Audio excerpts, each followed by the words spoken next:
Hi అండి. ఇది పాత వీడియోయేనండి. ఇది ఈరోజు వీడియో అయితే కాదు.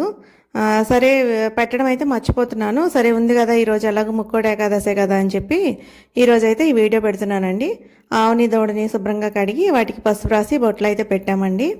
ఇప్పుడిప్పుడు ఇంకా అసలు దూడ బాగా విసిగించేస్తుందండి. ఇంకా చేయలేకపోతున్నాము అని కొంతమంది ఎందుకు తీసేయచ్చు కదా అని అంటున్నారు. కానీ ఏమో నాటావు ఇంట్లో ఉంటే మంచిది, వాస్తు దోషాలు అవి ఉండవు అంటున్నారు అని చెప్పి ఇంకా ఏమో అట్లా అయితే ఇంకా ఓపికగా అయితే చేస్తున్నామండి. ఒక ఆవిడ చెప్పారు, నండూరి హేమమాలిని అని ఆవిడ ఛానల్లో చూశాను నేను.